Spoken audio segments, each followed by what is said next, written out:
आरोप लगा देश के ऊपर कि भारत की पुलिस, भारत की व्यवस्था, भारत की सत्ता पार्टियां कभी मुसलमान को गृह मंत्री नहीं बनाती, क्योंकि उनको डर लगता है कि कहीं गद्दारी ना कर दे।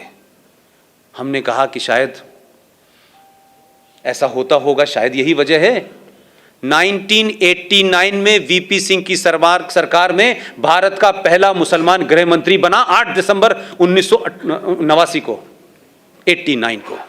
उस आदमी का नाम था मुफ्ती मोहम्मद सईद। 8 दिसंबर को बनता है और 8 दिसंबर को और 19 जनवरी के बीच में भी महीना भी पूरा नहीं हुआ था, और 19 जनवरी को पूरे कश्मीर के अंदर से 5.5 लाख कश्मीरी हिंदू पंडितों को मार के, रेप करके, बच्चों को उछाल उछाल के मारा है। टीपालाल टकरू उनके सबसे बड़े इंटेलेक्चुअल थे, बहुत बड़े थे। उनका जब सड़क पे मर्डर किया गया तो मोटरसाइकिल घुमा रहे थे उसके पीछे चारों तरफ, और कह रहे थे कि किसी ने इस काफिर को पानी दिया तो उसको भी हम नहीं छोड़ेंगे। न मुफ्ती की बेटी रोई, न अब्दुल्ला रोया, न कश्मीरियत कहीं आई, और चुपचाप खत्म हो गया। आज इसके बारे में कहीं बात नहीं होती। और उसी दौर में यह कोई कोइंसिडेंस नहीं है, क्योंकि मैं उसी थॉट से सोचता हूं जिस थॉट में रहा हूं। आप उस थॉट से सोचते हैं क्योंकि आप सब समाज के लोग हैं, आपने वैसा नहीं देखा। उसी दरमियान भारत के गृह मंत्री की बेटी का अपहरण हो गया। कोई जरा पूछ के वहां जाए, बाहर के विदेशी पत्रकारों की रिपोर्टिंग पढ़ ले भाई, हिंदुस्तानियों पे तो यकीन नहीं है। खुद ही कराया। उसका कमिटमेंट देखिए अपने आतंकवाद के प्रति, अपने धर्म के प्रति, अपने एजेंडे के प्रति। देश के गृह मंत्री ने अपनी बेटी का अपहरण कराया, वो तो घर में थी। उसके बदले में आपने 4 आतंकवादी छोड़ दिए, बेटी बेड के नीचे से बाहर आ गई। ये कोई छुपी हुई बात नहीं है भाई। उसी दरमियान में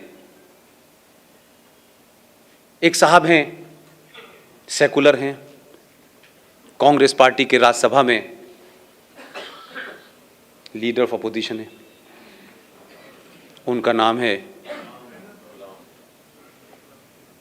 गुलाम नबी आज़ाद।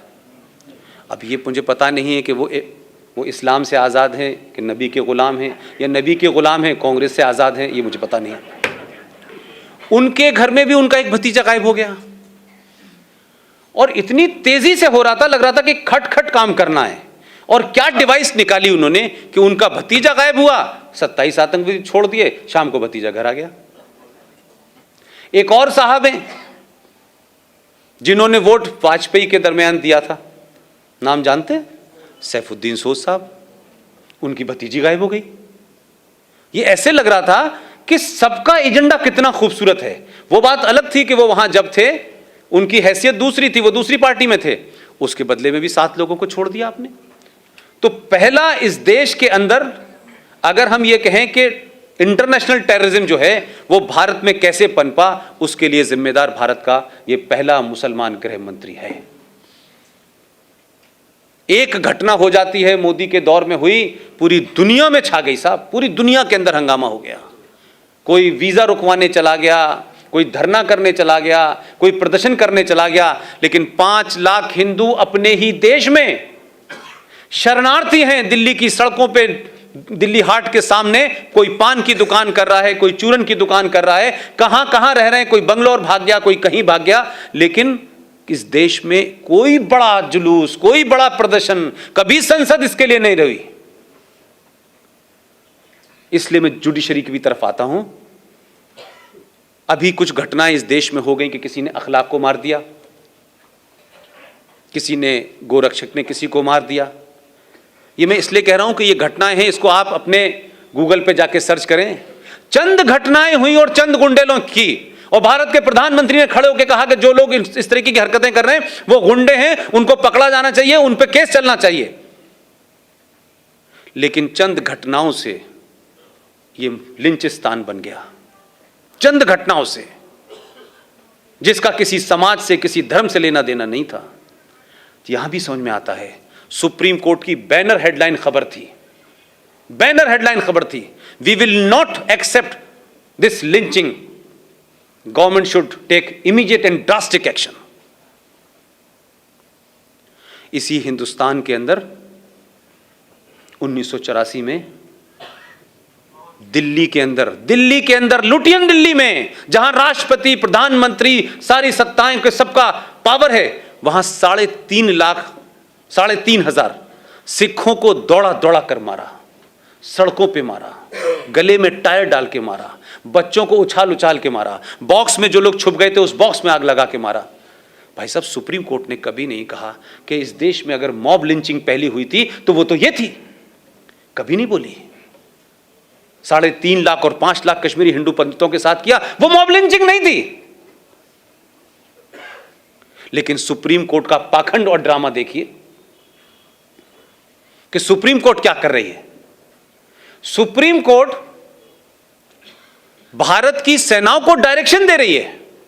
क्या डायरेक्शन है साहब? कि देखिए, आप जब आतंकवादी से लड़ें तो ये जो पीछे जो आपके देशभक्त लोग हैं जो आप पे पत्थर मारते हैं, क्योंकि भटके हुए लोगों ने पता नहीं पत्थर कहां मारना था, तो गलती से आप पे मार रहे हैं, लिहाजा आप इन पे गोली ना चलाएं, आप इनके ऊपर प्लास्टिक की गोली चलाएं। सेना का एक आदमी विदेशी आतंकवादियों से लड़ रहा है, उसका मुंह इधर है, फिर वो अपनी बंदूक से प्लास्टिक की गोली डाले, फिर इधर चलाए। जब उनसे कहा कि ऐसा मुमकिन नहीं है, बोले नहीं, उनके ऊपर पानी डालें, गर्म पानी डालें।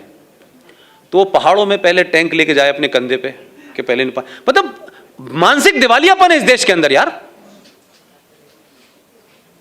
वही कहता है कि गर्म पानी डालो, ठंडा पानी डालो, प्लास्टिक डालो, और इतनी चिंता होती है कि बाकायदा प्लास्टिक की गोलियों की नपाई इंची टेप से करने लगता है सुप्रीम कोर्ट। सुप्रीम कोर्ट को इस बात की चिंता है कि मुंबई की दही हांडी की लंबाई कितनी है भाई, ये ज्यादा हो गई आधी इंच तो भाई साहब पे केस चलेगा। महाकाल पे पानी कैसे चढ़ेगा, आधे किलो चढ़े, 250 ग्राम चढ़े।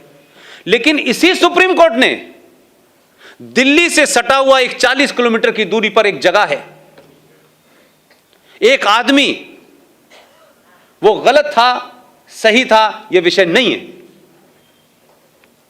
वो किसी गलत काम में पकड़ा गया, यह बात अलग है कि वो भी वही सब कर रहा था। अगर 1400 साल पहले टेलीविजन होता तो तब भी यही हो रहा था। तो सुप्रीम कोर्ट ने हुआ क्या कि जब आपने कहा कि राम रहीम का ये जो पूरा इसका वो बना हुआ है, इसको ध्वस्त करना है और यहां बड़ी गंदगी हो रही है, बड़ी मारकाट हो रही है, तो सुप्रीम कोर्ट की बात सुनने से पहले आप ये देखिए कि मात्र दिल्ली से 40 किलोमीटर जो एनसीआर का इलाका है जहां सत्ता चलती है, आपने उन लोग जो उस राम रहीम के चाहने वाले थे, राम रहीम गलत था सही था यह विषय नहीं है मेरा, लेकिन राम रहीम के चाहने वालों ने पुलिस को उसकी जो बना हुआ था उसका बड़ा सा आश्रम उसमें जाने से रोका। ना तो उनके हाथ में डंडा था, ना AK-47 थी, ना वो किसी को मार सकते थे, रोकने का अधिकार था, एक डेमोक्रेसी में रोक रहे थे, वो आपको पूरा अधिकार था। ना इस देश में उन पे लाठी चार्ज हुआ, ना उनके ऊपर कैनन से पानी डाला गया। डीसीपी ने ऑर्डर दिया, पॉइंट ब्लैंक गोली चली और 34 लोग मर गए।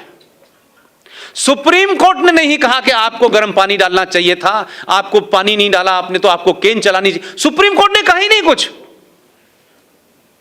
वो तो भारत की सत्ता के खिलाफ नहीं लड़ रहे थे ना भाई, वो तो हथियार भी नहीं उठाए थे। ये पाखंड है आपके सुप्रीम कोर्ट का। आप उनसे उम्मीद कर रहे हैं कि वो डेट देंगे कि 6 तारीख को अयोध्या की सुनवाई होगी, फिर 6 तारीख को जज आएंगे, फिर जज के पेट में दर्द हो जाएगा, फिर जज चला जाएगा।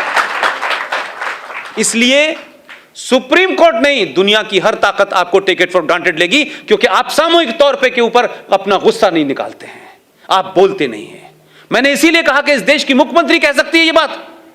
मुझे और आपको किसने रोका है? कंटेम्प्ट ऑफ कोर्ट होगा, ठीक है, कंटेम्प्ट ऑफ कोर्ट होगा, करें। 5, 10, 20, 50 लाख लोगों पे करेंगे, करिए। हम डर